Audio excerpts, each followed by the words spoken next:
Hello everyone, today we'll talk about the public goods and resource allocation. Let's talk about the meaning of public good. This is a good if once produced, no one can be excluded from benefiting from its availability, and if the good is non-rival, the marginal cost of an additional consumer is zero. So this includes non-excludability feature and non-rivalism. We say that a good is excludable if people can be excluded from consuming it. We say that a good is non rival if one person's consumption does not reduce the amount available to other consumers. Rival goods are goods where one person's consumption does reduce the amount available to others. Rival goods are sometimes called diminishable. Ordinary private goods are both excludable and rival. Certain goods do not have these properties. A nice example is street light. The amount of street light in a given area is fixed. If there are both agents and have the same potential of consumption, and the amount that one agent doesn't affect the amount available for other agent to consume, hence street lights are non-rival. Goods that are not excludable and are non-rival are called public goods. We have other examples too, like police, fire protection, highways, national defense, lighthouses, the television and radio broadcast, clean air, and so on. But there are also other examples too, which considers at least one feature, either excludability or rivalryism. It means with such feature also the good exists in the economy. Consider the example of a coded TV broadcast. This is non-rival since one person's consumption doesn't reduce another person's consumption. But it is excludable since only people who have access to a decoder can watch the broadcast. Goods of such kind are sometimes called club goods. There is another example. The goods are not excludable but are rival. Like a crowded street is a good example. Anyone can use the street, but one person's use reduces the amount of space available to someone else. To understand this, we'll go for optimal choices with public good. Let's consider the two agents are available in the economy, the agent A or the individual A and individual B. And there are two goods. The one is Y commodity, which is a private good, and the other, which is a single public good, that is the X commodity. Now, each person begins with an allocation of private good. It means the Y good is now allocated between individual A and B. So, YA star is allocated to A and YB star is allocated to B. Now, what they do, they'll not consume it completely. They'll consume some portion of this YA star and YB star. Another portion, rest of the portion, they'll contribute in the production of this public good. So we assume that some they are consuming and the rest they are contributing. So we are denoting their contribution with YSA and YSB. It means the production of X commodity would be the sum of these two contributions, and therefore the production function of X would be the function of the sum of these two contributions here. This also shows if the contribution is rising, then the public goods consumption is also rising here. This resulting utilities for these two people in the society with utility of A and this utility of B. The utility of A is now the function of this commodity X, which is a public good, and the difference of these two, the YA star, which is the allocation of private good, that is commodity Y to the consumer A, minus the contribution made by this consumer A for the production of this commodity X. It means the difference of these YA star and minus YSA is the actual amount of Y being consumed by the consumer A. So this utility of A is actually the function of this X and the difference of these two. Similarly, this utility of B is the function of this X and the difference of these two.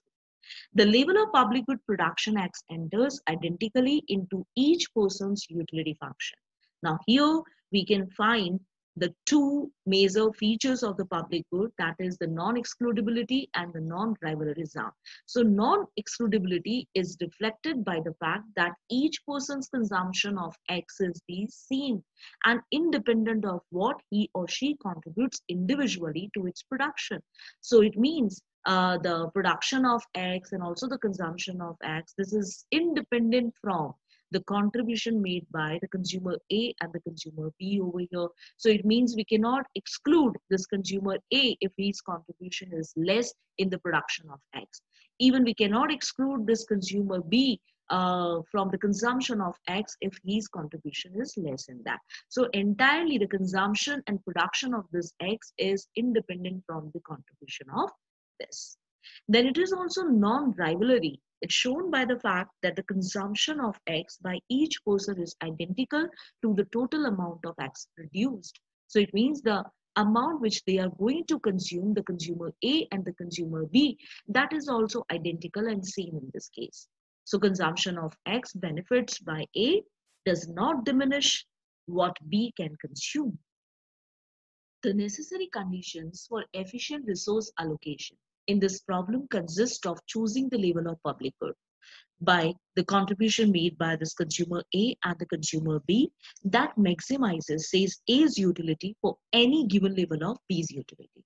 So what we will do here, will maximize A's utility by making B's utility as constant equals to K. So by making the Lagrangian function, we'll be taking the utility of A in the variable portion and then we'll store this constant of B's utility as constant in the lambda. So by taking the first order conditions, it means the Lagrangian function, we will differentiate with respect to its contribution for the production of commodity X. So after differentiation, we'll be getting this value when the utility of A would be differentiated with respect to this X. We know that X has the contribution this Y as A. So this would be differentiated minus, we'll be getting here the negative utility of consumer A with respect to its private good because private goods consumption is declining, plus lambda, the utility of B, it means commodity X, would be differentiated with respect to this contribution made by this consumer A, and the whole equation would be equals to 0. Similarly, the Lagrangian equation would be differentiated with respect to contribution made by this consumer B. So here, because in X commodity we have this contribution inclusion, so this would be differentiated with respect to this minus the consumption of this commodity Y, which is a private good of consumer B, is now declining. So if we differentiate this Lagrangian function, so we would be getting minus lambda utility of consumer B with respect to his second good, which is a private good, plus this X would be differentiated with respect to now the consumer B's contribution made in that. So this is also now equals to 0. Now simplifying these two assumptions together, if we'll take that this would be cancelled out, this would be cancelled out, so only we have these things. So if we simplify this, we'll get this expression, and this expression indicates that the lambda is multiplied now with this utility of B for its Y commodity, and which is now equals to the utility of A for its Y commodity. Or we can say that the utility of A divided by utility of B for its Y consumption is now equals to this lambda, which optimality requires that the marginal utility of Y consumption for A and B equal except for the constant of proportionality, which is lambda here. So we can go back to again these equation and can replace the values of this utility of A for its Y consumption and also this lambda utility of B for its Y consumption. So these two values we have got here and this relationship. So if we'll put the value of this in the equation number 1. So if we'll substitute this value here, the utility of lambda, utility of B for its consumption of Y commodity here. So in that case, you can cancel out these two expressions and you will be, you reduce this expression or this equation with this particular term. That is now equals to 0. So again, simplifying this, you'll be getting this result that lambda utility of consumer B for its commodity 1 divided by lambda utility of consumer B for its commodity 2. So it means marginal utility of this public good divided by the marginal utility of private good of consumer B. So this is considered as the MRS of this consumer B. So this equation, it means in the reduced form of that, we can get this expression. So this MRS condition is equals to 1 by F prime as per the simplification of this particular expression. So we'll be getting. Similarly, here also, if we replace the value of this with this value, then we can cancel out these two terms and our equation would now be reduced to this, which is equals to 0 and can be simplified further, where the utility of consumer A for its commodity 1 divided by utility of A for its commodity 2 is again equals to 1 by F prime. So this further shows that the MRS of consumer A plus MRS of consumer B, that is equals to 1 by F prime, or indicating that is the sum of two MRSs is equals to the marginal cost of this public good is here. Let's understand this with another version of Pareto efficient allocation of the public good. Here we are taking the two individuals where we are defining the utilities with utility 1 and the utility 2. The utility 1 is the function of this x1, which is the private consumption of this individual one. Similarly, we have here G2. The G is a capital G, which is total amount of public good which is available in the economy and consumed by this consumer 1. Similarly, consumer 2 has the same utility where X2 is the private consumption of consumer 2. Now here what we are trying to do is we are maximizing the utility of one individual by keeping the utility of second individual is constant equals to mu2. We are maximizing x1 and x2 and g value of this individual one. Here, for the simplicity, we'll also assume that the cost is a function of this g, which is actually we are indicating the marginal cost of g, which implies that the marginal cost of providing a unit of the public good is constant at the value of 1. We'll be taking here the budget constraint, which is x1, private good consumption of consumer 1, and this is the private consumption of consumer 2 plus this cost function of producing this public good. The entire sum of these must be equals to the total endowments allocated to individual 1 and individual 2 in the economy. Now on the basis of this, we will make a Lagrangian equation where we have this individual 1's utility function here. I will store this utility of second consumer in the lambda as it is our first constraint, and in our second constraint we will store in the mu, that is our budget constraint.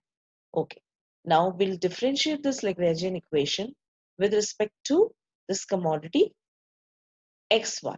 Okay, so for the consumer 1 we can show with this way the expression of differentiation minus, here we don't have this x1, so we can find the value of 0 over here, and similarly here we have only x1, so we'll be getting minus mu, that is now equals to 0, so the equation number 1. Similarly, this Lagrangian equation will be differentiated with respect to x2, we will be getting 0 for this term, and here this whole term will be differentiated with respect to x2, and similarly Here we have x2, so minus mu, that's equals to 0, equation number 2. The whole will be differentiated with the g, so it means x utility of first consumer is also reveal their preferences for the public good, so will be differentiated with respect to g. Similarly here, the utility of second individual also will be differentiated with respect to g. And here we have also this cost function of g, so we can write this mu multiplied by the marginal cost of producing this public good. Now the whole is equals to 0, equation number 3. Now based on 3 equations, we'll go with further. If we divide the third equation by mu and rearrange, then we will be getting this expression. We have this third equation, and the third equation, this all 3 expressions would be divided by now with mu. So we can write like this, here the mu will be cancelled out, so we'll be having this way, this expression. Now we'll solve the first equation with respect to mu. So if we'll solve it, the value of mu would be this. Similarly, we'll solve the equation 2 also with respect to mu. So mu would be equals to now this whole term. Now these two expression we have got here. Now these two expression, if we substitute here in the equation number 4, we'll be getting this expression. And this expression says that individual one's utility, okay, is differentiated with respect to first with its public good divided by the differentiation would be done with respect to its private good. Similarly, this is for the consumer 2 also. And these sum of these two expressions would now be equals to this expression. Now this expression is nothing else. This is the marginal cost of this public good, which is now equals to the sum of MRS of consumer 1 and the MRS of consumer 2. So with this, the optimal bundle would be determined whenever a consumer chooses their optimal bundle by following the MRS condition to its prices. Then the condition of these two and the sum of these two available consumers would be followed in the same way, that is now equals to the marginal cost of public good. So such Pareto efficient allocations are also the choices of the public good in the economy. We can also understand the public good with this diagram where we have this marginal cost and MRS1. Okay, this is the consumer 1's MRS and this is the consumer 2's MRS, where we have this optimal consumption of this public good. So we can simply draw this MRS curve and then them vertically to get the sum of the MRS curve. The efficient allocation of the public good will occur where the sum of the MRS equals to the marginal cost. So here the sum of these two MRS would be equals to the marginal cost. So this is MRS1 and MRS2. Now it is intersecting this marginal cost curve here at this point, which shows the optimal consumption of this public good in the economy. So this way we can determine the quantity and the amount of the public good based on the prices, which is actually the marginal cost, or we say there is the contribution of individual who is determining the production of this G star in the economy. We simply can draw the demand curve also from this analysis as the individual 1's demand curve, individual 2's demand curve, individual 3's demand curve. The sum of these vertical zone is the aggregate demand curve here. For a public good, the price individuals are willing to pay for one more unit is equal to the sum of what each individual would pay. We can also understand the problem of free rider with this Nash equilibrium. Okay, so in such case, actually we can take the example of suppose there are the two roommates, the player A and the player B is there. Now they don't have television in their room and they are planning to buy a television. Now suppose this player A would buy this television in $150 and they are getting the utility. Who this player A is getting the utility that is equivalent to the $100. Now in this case, the player B is not contributing anything in that case. Now this player A, if would buy this television in $150, would be getting the $100 equivalent utility, means his utility is actually going in negative with the dollar minus $50. Okay, but at the same time, because his roommate is player B2, okay, he cannot exclude this player B's utility whenever he watches this television in his room. Okay, so that is showing non-excludability in that case. Now accordingly, how the free riding problem would occur. So we call it this free riding game matrix. Now here this player A, whenever buys this television, then he would be getting minus 50 or negative utility in that case, because $150 is the price and he would be getting only $100 utility. Similarly, player B is also ready to buy, and if suppose he buys, then he would also be getting minus 50, which is a negative utility over here for the player B. Now in the case of buying television, both are on the same line. Now suppose if player A would buy, okay, and experiencing this negative utility, but at the same time this B is not buying, okay, this A is buying, so their payoff is same, but B is not buying now, so he would be getting now the utility that is equals to $100, and the player B didn't pay anything in that.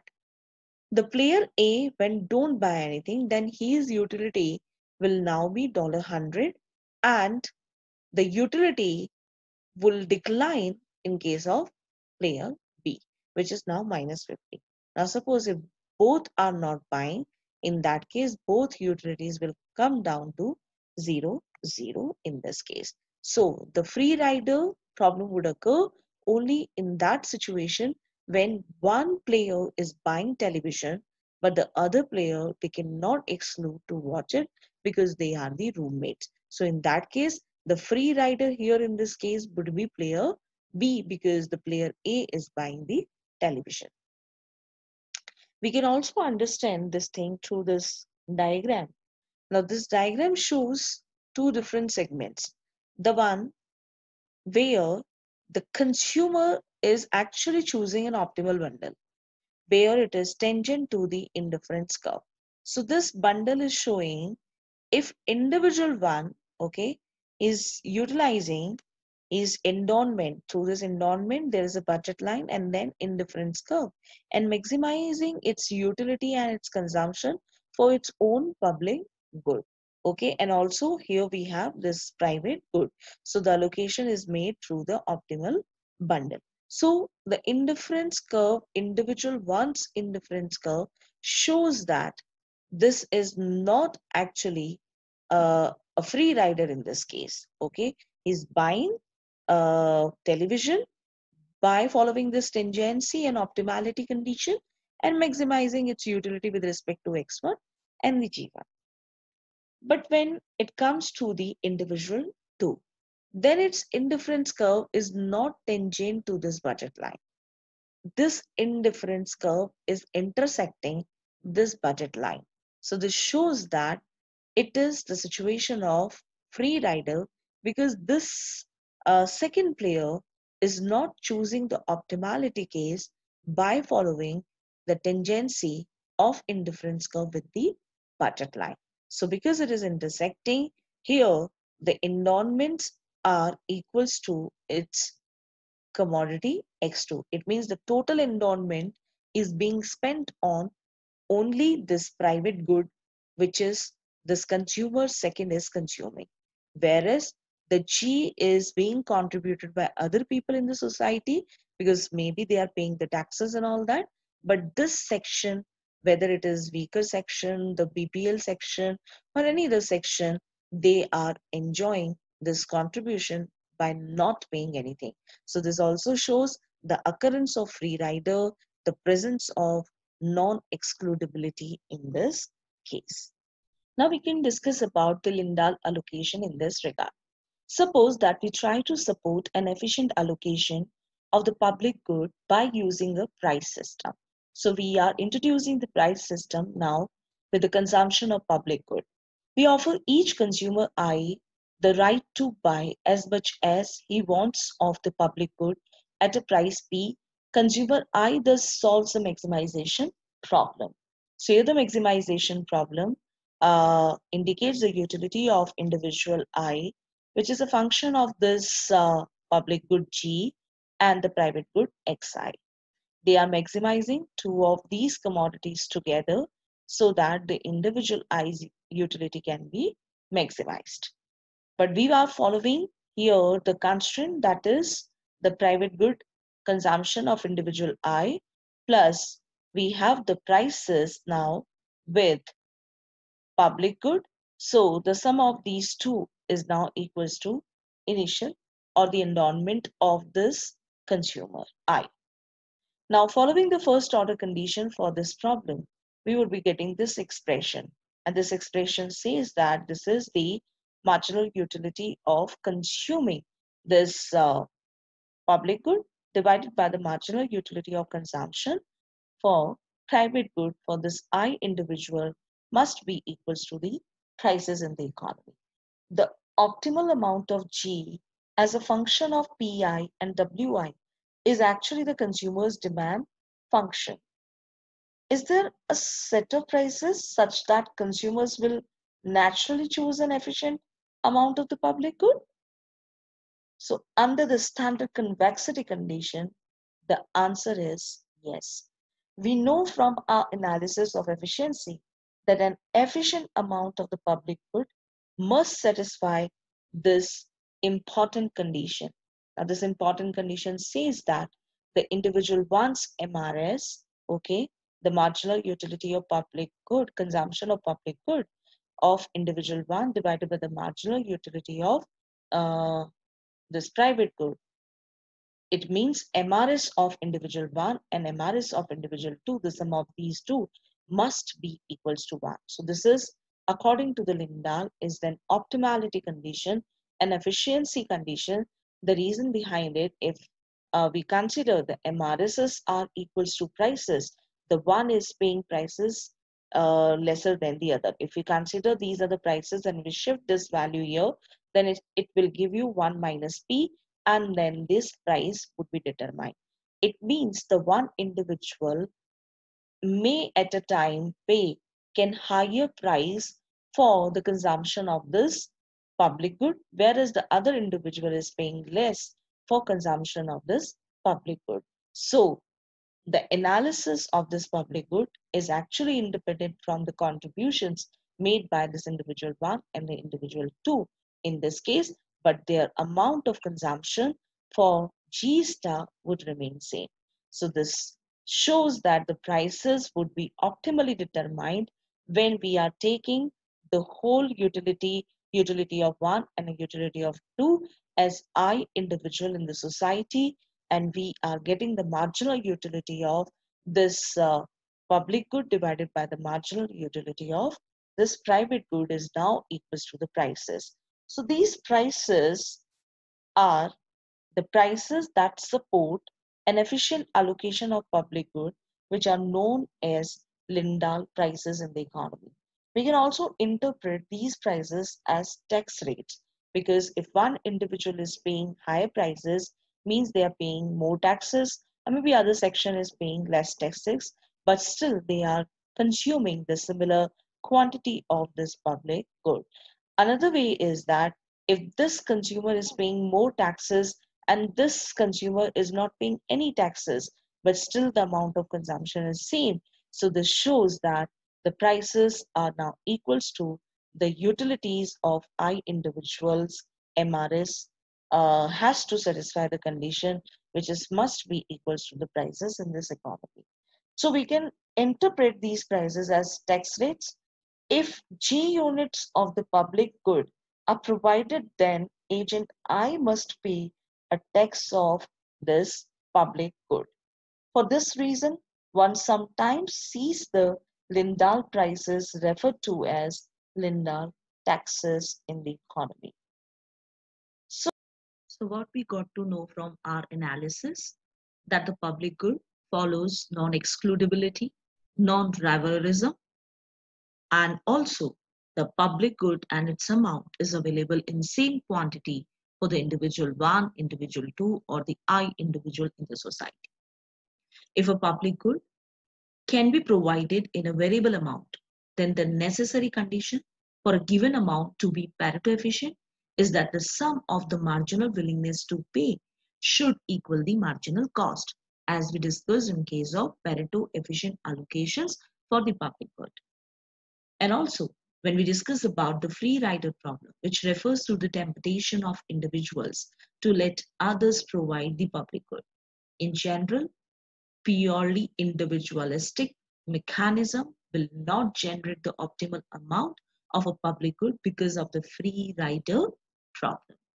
And in free rider problem, you cannot exclude the other person from consuming it. Then we discuss about the Lindahl's prices in this case, which are considered also as taxes. And this requires the major assumption that the MRS1 and the MRS2 or the all individual MRS in the economy for the consumption of this public good must be equals to 1. And these are being considered as the Lindahl taxes too. Thank you.